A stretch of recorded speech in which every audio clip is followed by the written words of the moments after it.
You're listening to the Light Over Time podcast with David Sargent and Korey Bartos. It is October 8th, 2025, and it's been a haul. I am the most tired, the most busy, and the most, I think, just physically run down as I've been in a long time. How are you, David? Maybe not as tired as you. I've been finding a lot of motivation to get out and shoot, so maybe I'm not that tired. Fair enough. I have not. I have not shot that much. I'm kind of getting used to working at different places and just kind of really pulled left and right a lot. But Oh, I was able to, partake in our photo share here. I did find some time. sweet. Rocking the old A7CR and the 40 mil as a good little street boy should. Yeah. I'll be honest, I don't have a whole lot of like news stuff, gear stuff. It hasn't been super thrilling to me, but I was curious if there's been any kind of photo news or any kind of things that are neat, or if there's just been like some cool stories that you've been up to with shooting.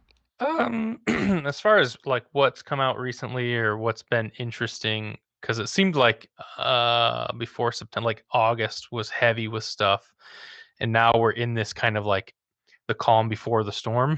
You know, Right. A75 is supposed to be announced probably like November or so. And it almost seems like R6 Mark II is just they're like waiting on each other. Yeah, That's Mark what it Three. feels like. I'm Yeah. sure that's not the case, but those are the two like most people are waiting for if anybody's looking for like that first are we even calling it mid-tier anymore, but like that mid-tier full frame camera. So the Nikon 24 to 70 version 2 came out. I liked Petapixel's review of that. Again, a 24 to 70 is a tough one for me. I've never bought one, so I can't give it in general too much criticism, but it looks like a nice lens. I would love to use it. I love that it's internally zooming. Other than that, I can't think of a whole lot that is real recent that I'm too excited about. That's fair. I feel that. I didn't look too much into it, but I guess Leica's doing a Leica MV, which I guess is kind of like a Q product that uses M mount lenses, which is interesting. Basically, an interchangeable lens. Q Oh, is what it looks like. I haven't I didn't look completely into it yet, but that looked neat. And then they have like okay. a Q monochrome and stuff coming out. Obviously, stuff that I'm not buying, but Right. um, kind of wild to see them kind of pushing the envelope. Yeah, the A74 or 5 rather, the A75 is imminent. We have a photo of it. We have Hmm. an idea that it could potentially have. Well, I guess there's three stories. One story is that the firmware on the camera isn't updated, so it's mistakenly saying 33 megapixels, um, or it is the same 33 megapixel sensor, or it is the stacked 33 megapixel sensor. So it's one of those three things. Um, it's going to be highly disappointing if it's the same one because it's just a slow Right. sensor. My cats are trying to murder each other. Hopefully you can't hear that. Um, but yeah, so it's going to be juicy. I'm super excited. I think Hmm. I'm not really in the market for one right now, Right. but I could see myself getting one sometime next year or whatever, and like maybe having L use it for birds occasionally, and then just having another camera. The A9 III as a video camera has been pretty much everything that I've wanted. Good. And that would be the primary reason to have gotten a second camera is to have like a more video focused camera, but I'm there. So it's pretty cool. Yeah. September 15th was our last episode. Have you used the A93 outside of work besides the neighborhood shoot? Yeah, we've gotten some. We went out for a couple of bird sessions and things like that. Yeah. Um, I want to kind of try to reframe how I've been kind of using focus. So Mm, going back, I was really frustrated. There was like a bunch of times where I was like, I just don't understand why this autofocus isn't working. Like it doesn't make right. sense that this autofocus wouldn't work. And I was watching Jan Wegener recently released a video talking about like why your autofocus isn't working, and I didn't watch too long into it, but the first little bit of it was like why it's so important to do back button focus when you're tracking for long periods of time, um, because you can essentially like having your camera stay no matter what with the half shutter. If you're using pre-capture, half shutter, everything like that, you can sit there, you can pre-capture, you can make sure your stabilization's going, everything like that, but the only time your camera tries to focus will be when you back button focus. And I think that's what's getting me, because I'm trying to use just my half shutter, because I've always been a half shutter shooter for the most part, and because it's nice to do that, because then you'll see it stabilizes in your Right. eyepiece. It you know, it just kind of does the thing. But if it's also trying to track, you're having your camera try to do a bunch of stuff all the time. And if it's sitting there trying to like track something that's not there, or it doesn't know what it's doing, it, Right. it doesn't know what you're looking at now. Just because like something just popped in the frame or whatever doesn't mean it's going to grab it if it was just like sitting there focusing for like, 8 minutes straight on blue and green, and now all of a Yep. sudden there's like a little muddy spot in there. So that's frustrating, because I liked how I had a different focusing setup on my back button, but I think it's probably in my best interest to figure that out and then use the on lens button to kind of do my switch to wide and, switch to the different setting that I want. Yeah. Um, but yeah, it can be frustrating when you have like kind of the bee's knees for birding and you're like, there's only a bird in the frame. Why didn't the bird go in focus? Yeah. It, Um, it is a frustrating thing, and I think a lot of like photographers who start getting into wildlife photography, that's like the barrier they hit the quickest is, how do I set this camera up to work best for this scenario? Because it's just so different from a lot of other things a general photographer gets into, and you start to realize like, I don't know actually how this is functioning at all, how I'm supposed to set this up. So it actually, the Z8 took me quite a long time. And the A7 IV, I pretty much felt like I never had it in the right place for birds, especially small birds. So it's a tough thing. yeah. And, one of the things I think is kind of funny when I talk to some people, like, um, I don't believe that these camera companies are putting all these custom buttons on there for funsies. Um, my DSLRs and stuff, I don't think I ever customized a single thing, but there Mhm. wasn't that much stuff in it. And there's no optimized way for all types of shooting to run these mirrorless cameras because of the options and like the kind of shooting situations.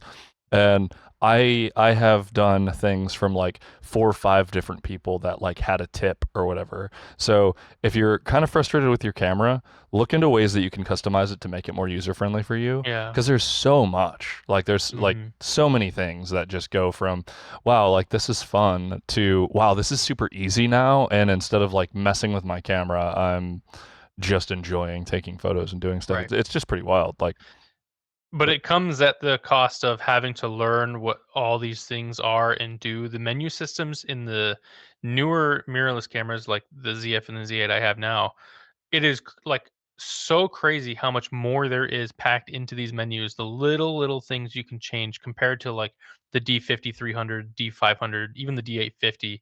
It's just come a long way. There's so yeah, much nuanced control now. right. But yeah, I mean, look at if you're confused about something. There's almost every good YouTuber has had like their, this is how I set up. Yes. The first thing I set when I get a new Sony camera or whatever.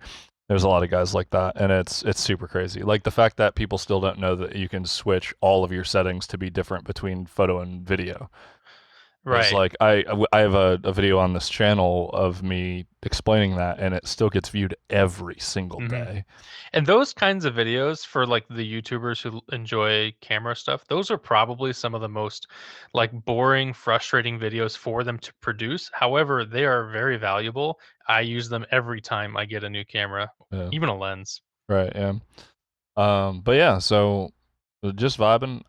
Still running the A7CR with the 50 for like most of the stuff I do at work right now. Um, 50 or 40? the 50, the 51.4, the Oh, GM. the 1.4. Okay. Yeah, yeah, yeah. I busted out the 40 again after not using it for quite a while to do some street photography and stuff. It's nice if I want to do that, but hmm for work outdoors, it has just a lot of CA and it's kind of a pain. Yeah. Um, And then obviously I like to try and get a little bit more blurriness. And now that I don't need NDs to run wide open for shooting outside with the A9 III, it's sweet to just be shooting at like f2 and f1.8 with a Mm. 50 mil outside and getting like 1/16,000th shutter and just having, perfectly fine, perfectly fine exposure. That's super nice. Especially after being on the A7 CR for so long, where it only goes up to 4,000, which is easy to run out of, especially with birds or whatever. Like Yes. I'm pinging 1/4000th of a second on a sunny day all day long at f5.6 at f4. So, but yeah, it's been good. I've been like pretty stressed lately, so I haven't had a lot of time to shoot for myself. But hopefully that changes here soon when I get kind of settled into these gigs and can start to figure it out. Has Elle been able to put any time to like fall migration or anything? Just the few times we went out, like Yeah. I know she's seen like a handful of things, and I've talked her into going out. Like suggested if she had the free time to go, and she's gone probably 3 or 4 times more than I have. Okay. But there's just not like super crazy stuff. And fall, unless you're like really feeling it, is so boring by comparison to spring migration. Just because Yeah. like all plumage is boring. Like we have like tons of robins down here. So it basically ends up being like you're walking around and seeing like hundreds and hundreds of robins all day, and then every once in a while there's like a cool bird. I feel like we had that last year, but this year for some reason I'm going out and seeing everything but robins, blue jays here and there. But last year I feel like I had so many robins, and this year I just can't seem to find them. Well, that's good because they're Yeah, not amazingly fun to shoot. I know. Um, yeah, but I know we found some warbs and we found some other cool guys, and I haven't even pulled the card out of my A9 III to look at that stuff, but yeah, we're doing it. I think we're gonna try and do a little. We're gonna try. We're gonna try our hand potentially at going down to Arizona in December, Okay, and try to see because there sounds like there's some pretty cool birds you can find if you do it right. But I have some friends down there, and there's some stuff that I can do for work, and then we're gonna use it to kind of hike and potentially see some like wintry birds that we just would never see up here. So make sure you get the Roadrunner while you're down there too. yeah, I hope they're around in December. I still have never seen one in person, so I but think it was like within a week or two of my mom moving to Arizona, she sent me a picture. What the heck is this bird? It's they're like, oh, it's a cool. Roadrunner. That's Yeah, cool. they're sweet. My buddy John from Loot Energy, he just moved down there, and like 3 days into there, he had one in his story, just like next to a restaurant he was at, which is crazy. Yeah. Hmm. But yeah, so I mean, what do you say we kind of hack into some of these photo shares? Sure. Yeah. So if you didn't know, if this is your first time listening somehow, we do a photo share every couple of episodes, every couple of months, depending on like kind of what's going on. And this time we did neighborhoods, and we kind Yeah. of asked to do 3 to 5 images, kind of somewhat telling a story about like kind of where you're from, what you're doing, or kind of like a space you like to occupy. And or you could do a short video, which it appears that you have done a short video as well as doing some photography. We got a couple of submissions, so we'll kind of bang through them. Do you have anything to Sure. add? Was that? Do you have anything to add? Do I have anything to add? No, I don't. Other than, I guess, I could add context before we watch my video, but I don't think it's super necessary. Okay. But how would you like to start? Oh, we'll get through some of these photos first, and then we'll do the Okay, video cool. last. But we can start with your images if you'd like. Sure. So, there's like this common thread that I was thinking of when I was putting this together as well as the video, because the video is my actual submission, but Sure. these were kind of just in case. One of these was shot while I was shooting the video. So one of these was actually shot during the time when I could think about this neighborhoods challenge. The rest of these were like a month or two prior, but fit the theme. So I pulled them in. And the common thread that I was thinking about, there was a stream that Mike was doing in the Discord a couple of months ago, and I was trying to explain to him. We were just chatting about Ishpeming, and I was trying to explain to him like these obelisks that kind of like tower over the town, and basically wherever you are, you can see them. And there's a couple of them featured in the photos, but also just a couple other things that I think just kind of make a good representation of what it is like to just walk around town here. So I'll start with the first one there, that 5523. And this is just one of the streets downtown, one of the nicer, well-kept streets. There's like not a whole lot to do downtown in Ishpeming. You have this garden center, like mom and pop flower shop, basically. To the right of it is a bar, and like for the next like 2 blocks, there's like 6 more bars, and that's basically Ishpeming. But but without going into all the bars in Ishpeming, I thought it was an interesting juxtaposition because these obelisks in the back that I'm talking about, I guess for audio listeners, it's like I would have to guess 10, 15 stories high. This one in particular here. And these structures were built at a time when mining in this town was a whole lot more profitable. There are still mines around the town, and plenty of people still work those jobs here, but these structures are no longer used. They're mostly just kept for historical purposes now, but they're not like maintained really. So Sure. there's like broken windows on some of the windows, and it just is this concrete. It almost reminds me of the Teen Titans building, the Sure. headquarters for Teen Titans, but it's like this big T with a block, like a block on top. Hard, kind of weirdly hard to describe, but it's just this concrete tower. And It's kind of bizarre. It is it like is bizarre. kind of random. Yeah. It reminds me of just like some science fiction bizarro world.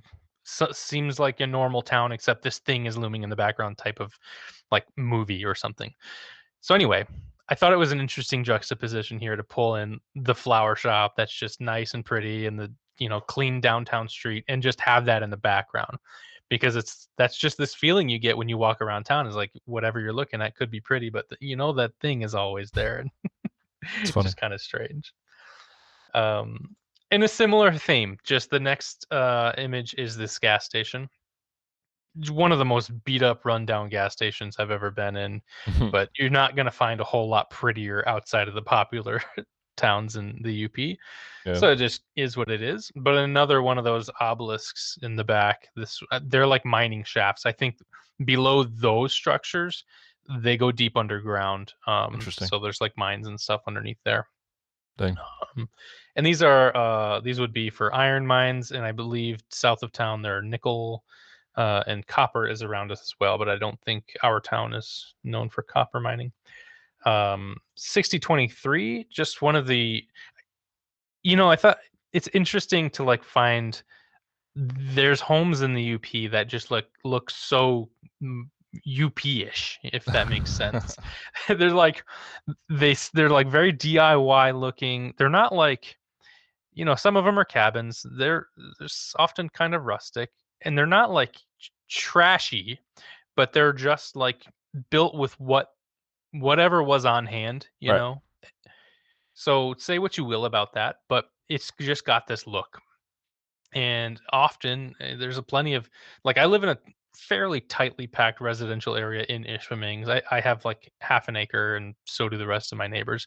So there's a lot of homes where you actually see a boat and a four-wheeler and some tires and a lawnmower and a ladder. Like probably half the homes all have these items, like whether they have a garage or they don't. So I thought it was interesting to another one that pretty well represents Ishpeming, because you see this a lot. Yeah. Um, and then again 6077 with that obelisk. I actually don't know what this building is. It is used, I believe. They have a ton of space for like some construction equipment out on their lot, but I don't actually know what they do. But it doesn't have anything to do with the building in the back. It's just that they're close to it. Yeah. Yeah.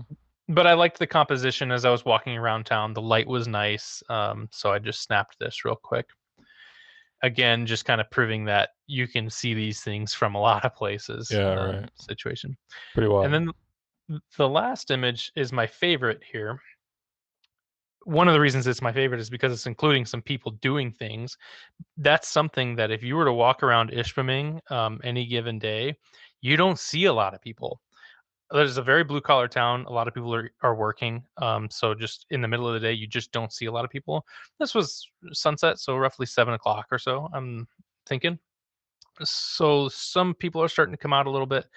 I was finishing up my video submission. I was on like the last two or three shots I was going to do, heading towards home, and I saw these guys working on this lawnmower.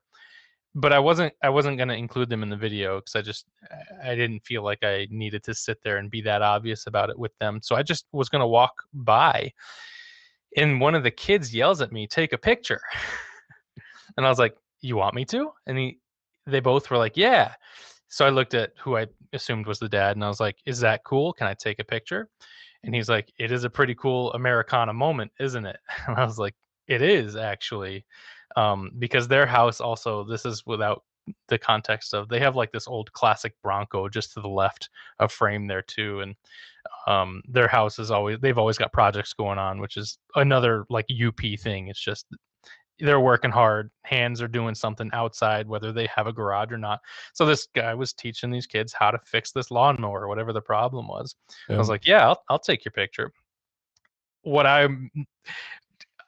you would mistake me for an amateur because I took the Z8 off of video mode, and all of my photo settings were completely whacked. So the ISO was like Oh, 25,600 here. jeez.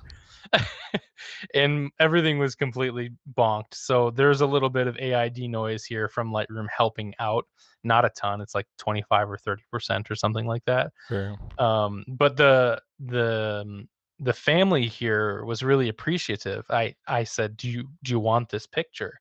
And they said, "Yeah, of course." So I edited it pretty quick, like the next day, and I sent them the link to it, and they loved it so much. They found me online, they posted it and tagged and said how much they appreciated this moment having been captured, and that made me feel good. I was Yeah, like, hell yeah, that's this awesome. is what it's like to walk around and get these moments sometimes." Yeah, that's epic. I love that. Definitely a cool shot. I think so too. Something that it would be in like a photo album for somebody's family for sure. It's sick. Yeah. So that's my photos. I love that. Right on. Well done. Um, I was gonna go to Mike Orion's, but we'll just go through mine real quick. Sure. Be easy peasy. So I live in a pretty interesting place. It's Lansing in general. It's the capital of our state, so it's quite large, but it's also there's a huge disparity between wealthy and poor. Just we have a huge homeless issue. It's one of the top, towns in the entire state for like high drug usage, much like Port Huron and Kazoo, the other towns that I've been from, which is insane.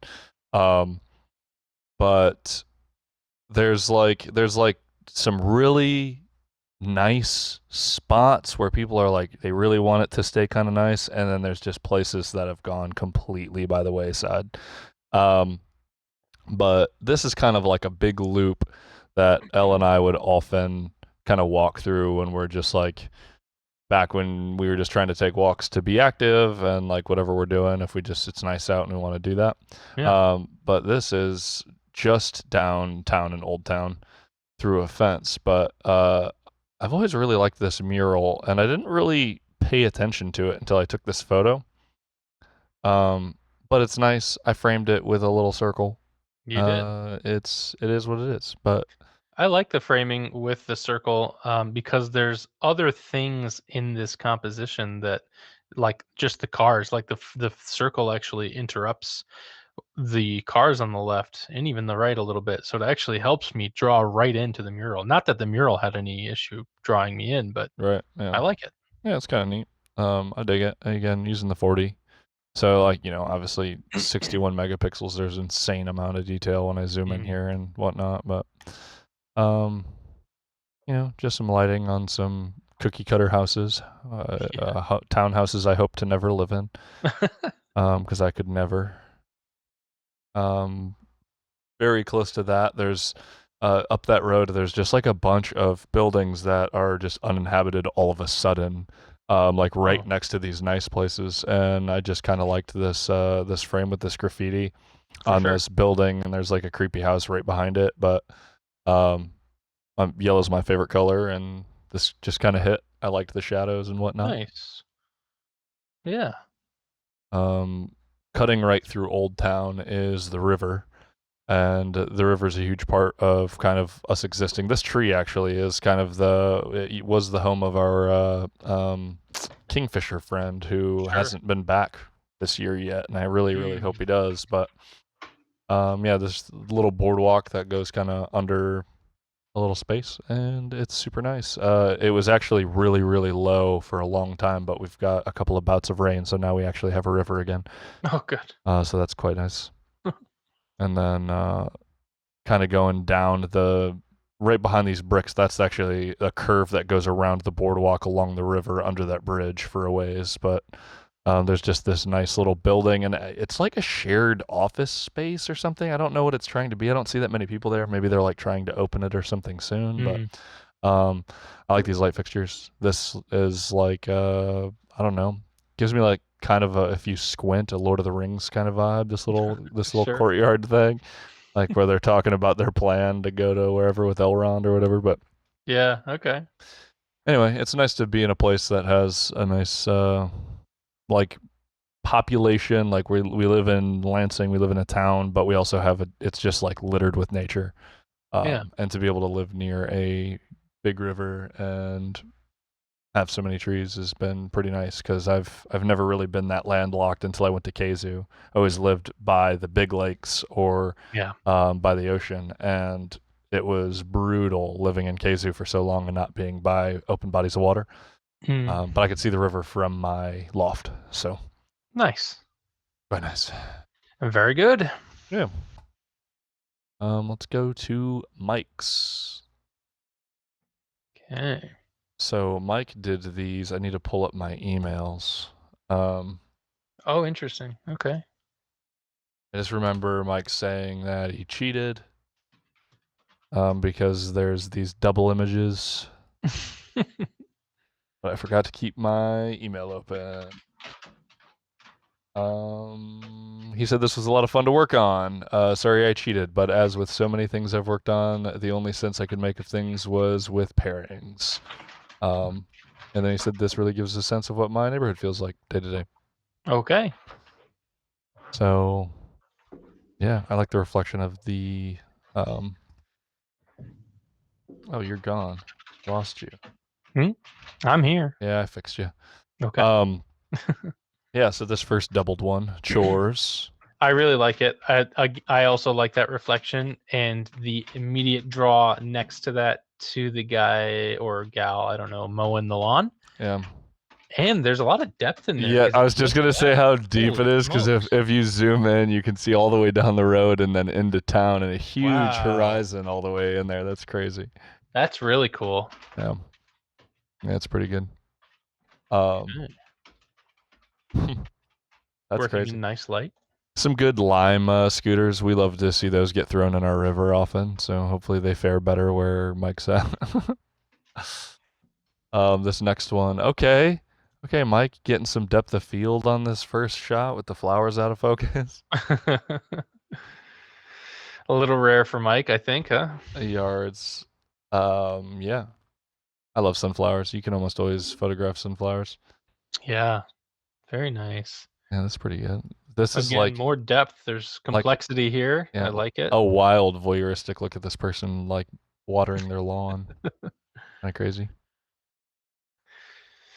This does what's interesting is because this is obviously not in Michigan.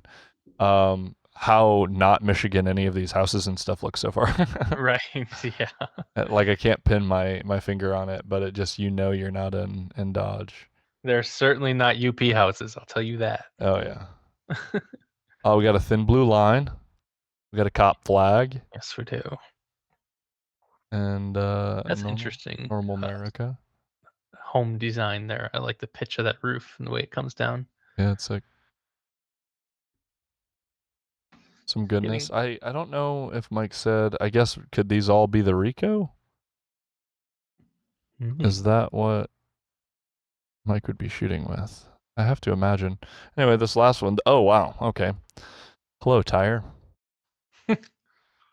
That looks like it was almost placed there for this new trendy kid photography, but I don't believe it was. trendy.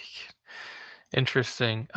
Did he say anything else about like reasonings for what the pairings are? No. Okay.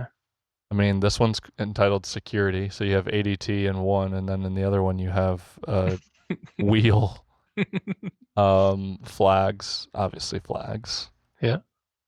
and then yards and chores. What's the chores in the first one? Maybe Taking out the trash? it could be taking out the trash. Okay. I still can't believe how far you can see back in that other photo.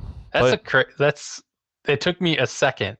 And when I realized I was seeing that skyscraper back there and then like the atmospheric haze behind it, Yeah, wow. pretty epic. Thanks for your submissions. You look like you live in a mostly pretty neighborhood, which is legit. Yeah. And then we have our good pal Ryan, co-admin of the Discord, Of course, in black and white. and some black and white vibes because this is actually surprising because Ryan had been so off grid, kind of living his best life during the summer, and he was kind of cooking back into trying to shoot a little bit before the school season. Yeah. Is what he had said when we were chatting. Let me see if he had any other things. Nope. Thank you for hosting and being cool. I don't think that I'm super cool, but I appreciate the words. So, is this a trash can lid or a satellite dish or something? I'm having a hard time figuring that out. I don't know. I don't know what this is, but it looks like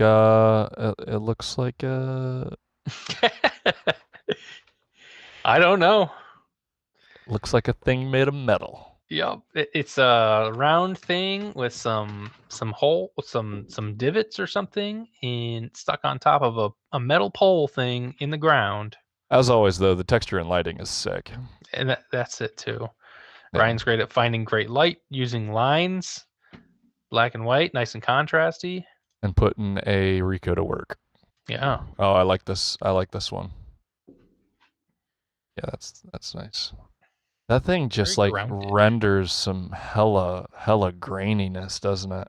For sure. I Kinda- wonder, do you kinda know if he epic. processes that, adding that in at all? I don't know. I have a feeling it's probably a black and white, like one of the monochrome settings or something. Oh, that would make sense. But it looks really nice. Does he shoot RAW or JPEG with these?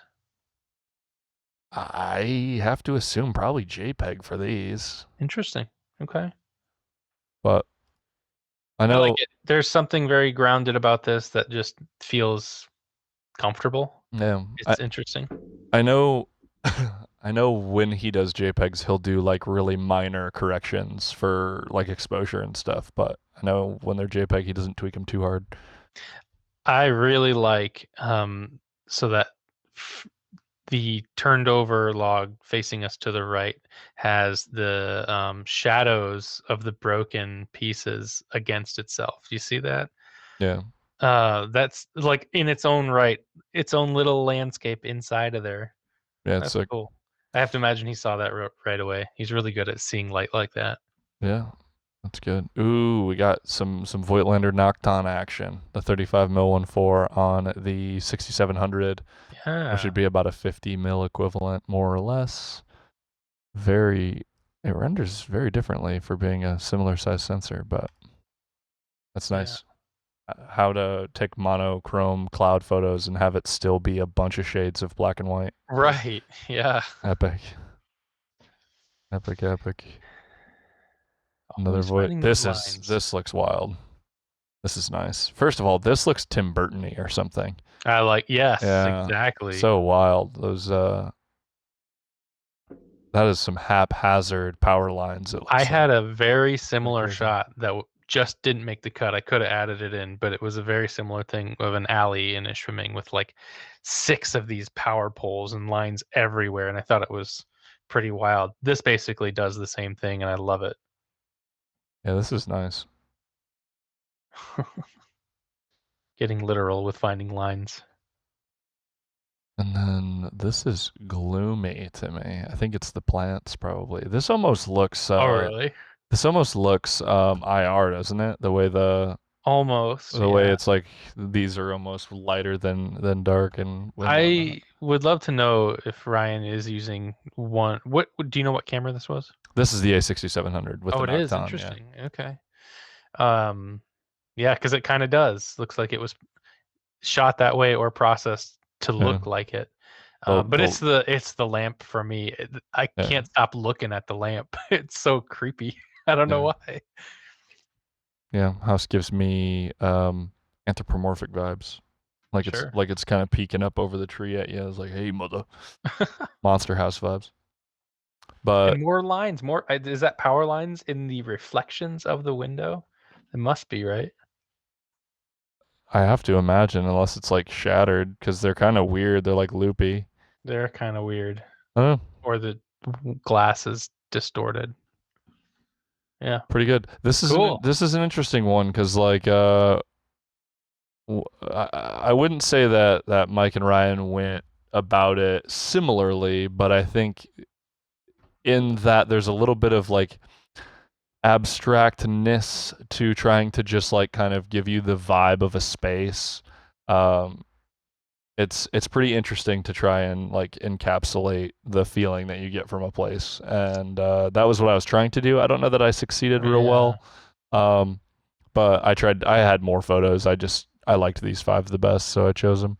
Especially in the last 2, maybe last 3 of Ryan's, I feel a similar way that I was trying to convey a feeling about Ishpeming. I get a similar, like, somewhat creepy, eerie vibe out of what I'm seeing here, similar to the way I was feeling with mine. It's too close to Halloween and it's black and white, so it's all creepy, spooky for me.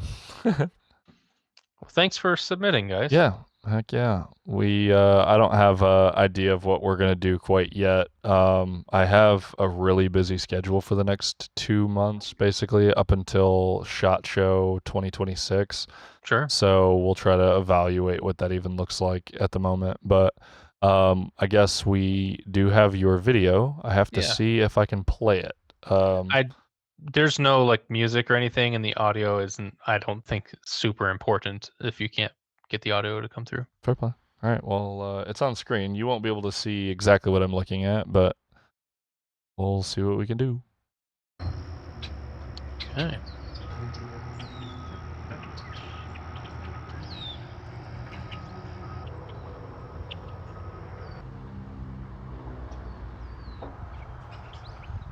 Love that frame.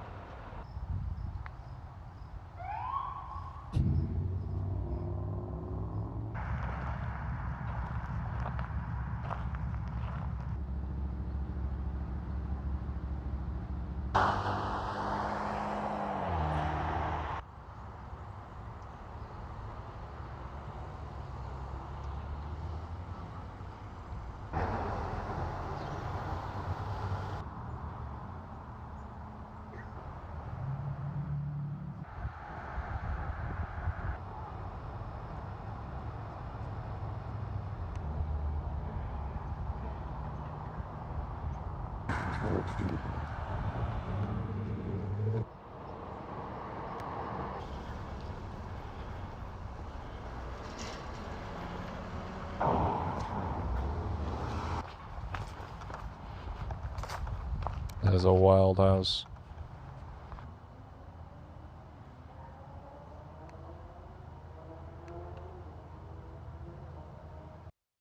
Right on. I dig that. There are some frames in here that are just freaking gold. This is a photo. This is gorgeous, which is the obelisk when it first comes through with the trees and stuff. Yeah. That's super epic. Um What are, if you don't mind me asking, what is this just like standard picture profile out of your camera or? No, I graded that. That was my first time shooting N-Log. Oh, okay. So Right I on. I graded everything myself. I watched one YouTube video because this is not something that I'm familiar with, grading log footage, Yeah. about how to actually convert, because it's Rec 2020 out of the Z8. So I had to watch something how to properly convert that in DaVinci, and it wasn't difficult, but yeah, just a good practice for color grading. I Yeah. don't really do that, so I thought it was fun. Yeah, it looks good. There's some awesome frames in there. That freaking man, that's a setup right there. Is that all 28 to 105? Yes, Yeah, that's yes. good. That's super epic. Hmm. I really wish Sony would make that lens. Yeah, well done. And also, I think the audio was very, very useful. Oh, okay. The little woo woo was great. So Yes, it's yes. there's a couple of touches that are pretty nice. That's sweet. I wish I would have had the time to do a video because that's what I wanted to do, and Yeah. I think you nailed that for in my head what I was expecting for a submission like that. Well, Um, thanks. I think it was like an hour of walking around. I definitely was like a couple hours of like learning how to grade it, but it wasn't much more than that. So yeah. yeah, Fair play. And yeah, I mean, I can link that into the show notes if you want, if people yeah, want to and watch I it can proper. throw it in the Discord as well. Or, um, yeah, it's interesting. I did a couple of like pretty long tutorials to get into color grading properly through DaVinci. Now that I'm like really trying to tell myself not to use Premiere, and one of the things that I found most helpful is actually converting from camera to DaVinci Intermediate and then running everything through DaVinci Intermediate, and then at the end of the grade, getting it out at Rec 709 um, with my look and stuff. And I basically found a guy that I did his tutorial where he had like way too much in the tree, and then I found a dude who did similar stuff but like really parsed it down. Yeah. And then I took what I liked about both, and I Okay. kind of made my own little workflow. But Yeah, there's a lot to it. the I think you had mentioned a little while ago that learning DaVinci's like node system at first seems very complex, Yeah, maybe overcomplicated, but isn't actually once you get into it. I'm like just scratching the surface, I think, seeing that. yeah. But there's still a lot for me to dig into. Yeah, it's like for instance, one of the things is like if you're gonna change color temp, you should do that in the HDR wheels and not in the primaries wheels and stuff like that. And there's just like a bunch of little tiny quirky things where like you can like kind of do what like a vibrance filter does or a vibrance slider does, except you can do it in a way that's like really more natural and rolls Sure. off through different colors. And so I mean, I'm sure I'll probably go through several more like hour plus long tutorials to like dial in exactly how I want to be coloring, but Hmm. yeah, it's cool. You can get really, really granular with it, or you can keep it relatively simple with like your initial transform into like DaVinci Intermediate. Then you can do just like your exposure and a little bit of color balance stuff, kind of pop a look on something and then put it out Rec 7 and on. So Yeah. bare minimum, I kind of have 5 nodes every single time. Yeah. And even if I do almost nothing on it, it's nice to be able to do that. And it just makes Lumetri seem stupid.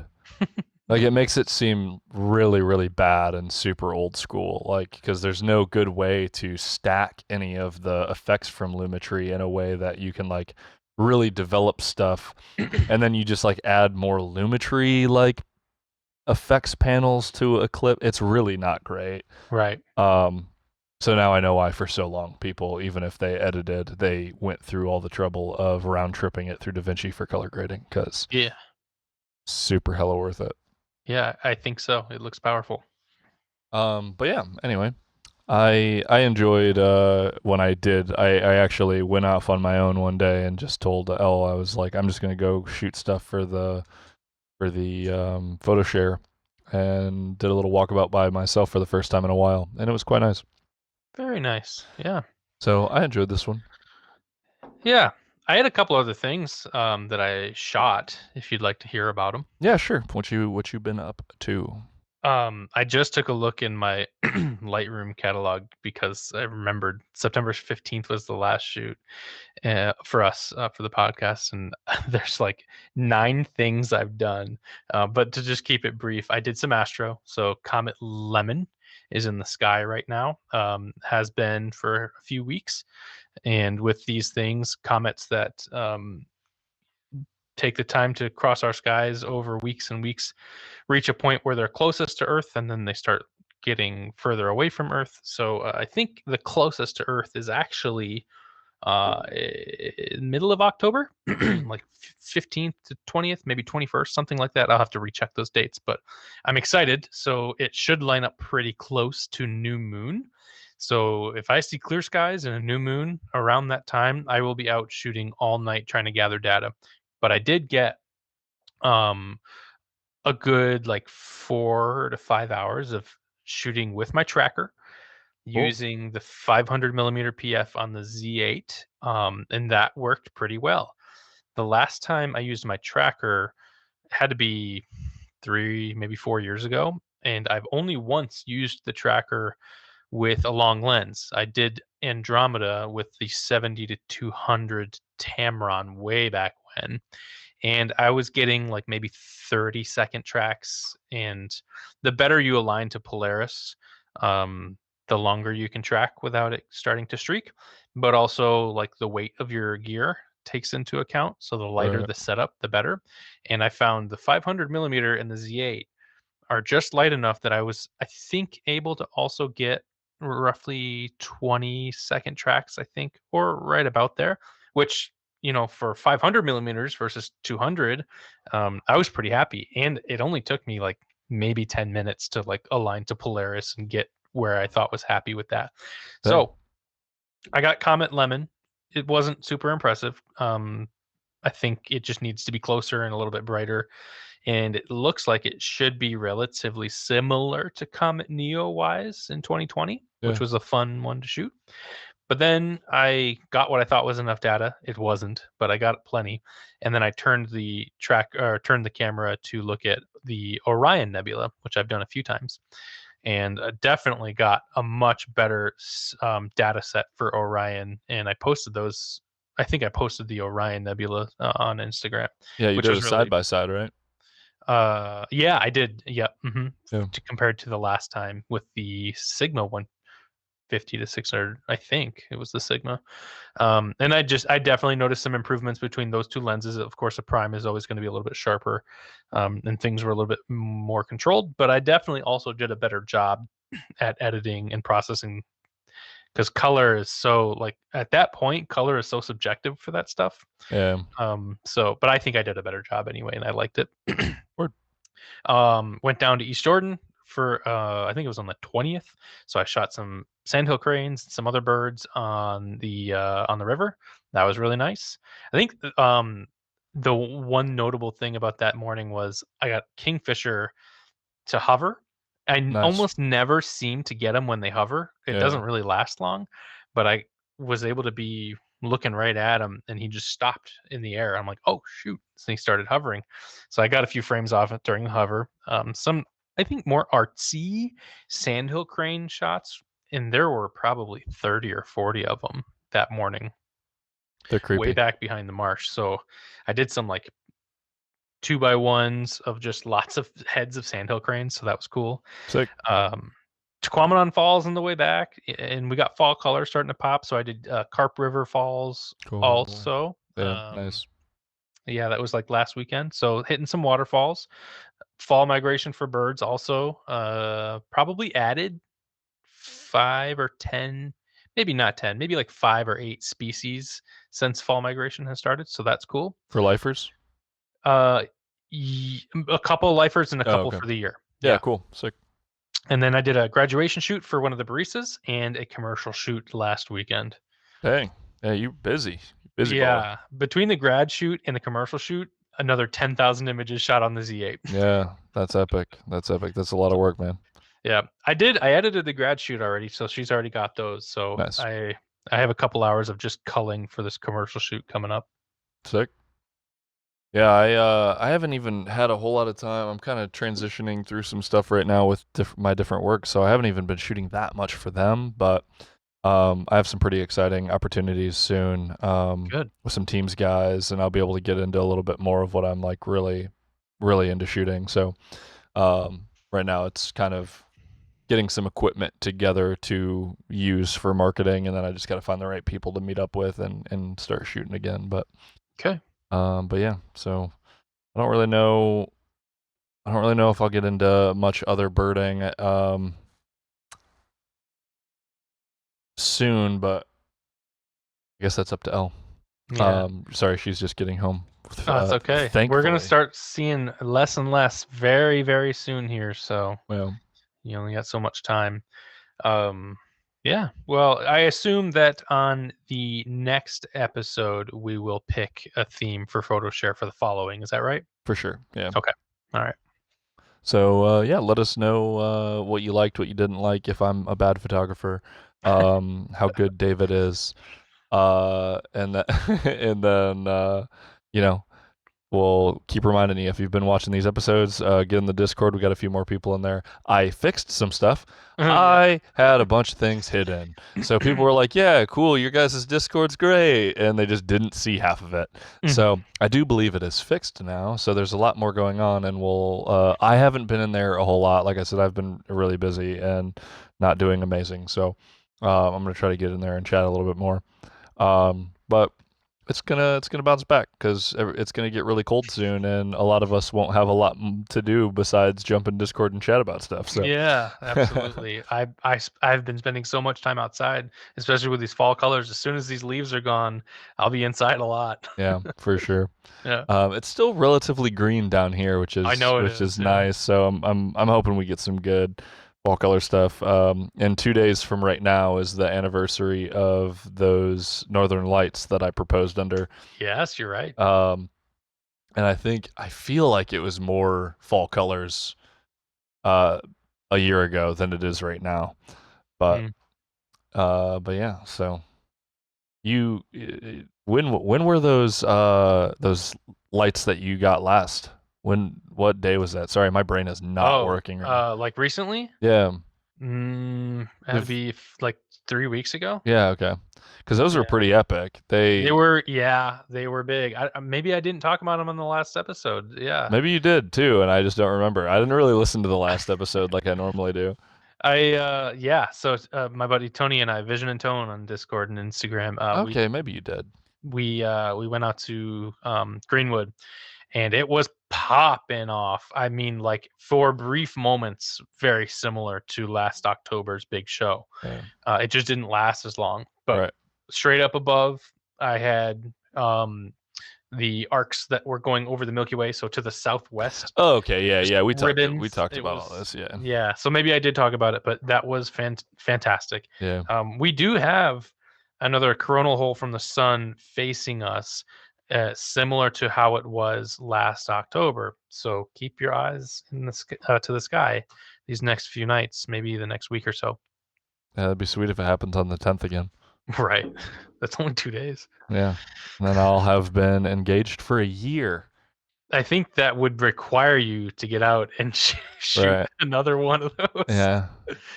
When your anniversary. But yeah. Anyway, guys, follow us, reach out to us, chat with us. We are plenty happy to chat about anything. If you have any questions about collecting images to make a story, if you have Mm. any questions on the type of photography, if you have any gear questions, if you have whatever, us or people more qualified, depending on the topic, in the Discord will love to help you. So Yeah. reach out. Yeah. Thanks for putting up with my lower energy today, but it's all good in the hood. So we will catch you in the next one. And I'm going to go take a whole chicken out of my oven. I'll see you guys later.